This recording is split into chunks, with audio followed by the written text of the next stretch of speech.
संत के पास एक आदमी गया और पूछा, महाराज, दुनिया में किस तरह से रहना चाहिए? संत ने कहा, जरा सामने आ, पहले तेरा माथा देखूं कि तेरा जीवन बाकी भी है या नहीं।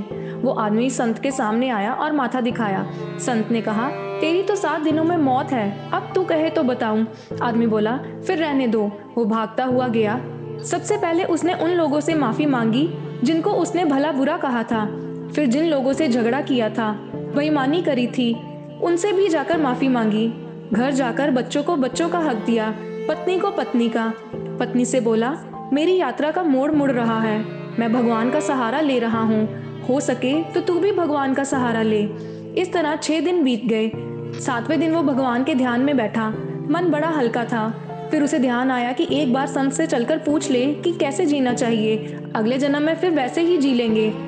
संत के पास गया और पूछा, महाराज, किस तरह से दुनिया में जीना चाहिए? संत ने कहा कि पहले ये बता कि ये 7 दिन कैसे बीते, कितने लड़ाई झगड़े किए, किस किस से बेईमानी की। आदमी बोला, महाराज, कोई नई लड़ाई झगड़े नहीं किए, बल्कि जो पुराने थे उनसे भी जाकर माफी मांग चुका हूँ और उन्होंने माफ भी कर दिया है। संत ने फिर पूछा, अच्छा, इन 7 दिनों में भगवान को याद किया या नहीं? आदमी बोला, महाराज, भगवान ही याद रहा क्योंकि मौत सामने थी।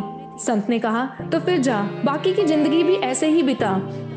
आदमी बोला, पर आपने तो मेरा माथा देखा था, 7वें दिन मौत बताई थी।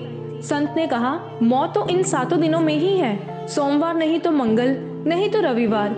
यही 7 दिन है, इनमें ही आदमी जन्म लेता है और इन्हीं 7 दिनों में मरता है। तुझे जरा घुमा के समझाया है, वरना आदमी समझता कहाँ है। शिक्षा, हर दिन ऐसे जियो जैसे मौत सामने हो, क्योंकि यही डर से इंसान अच्छे कर्म करता है।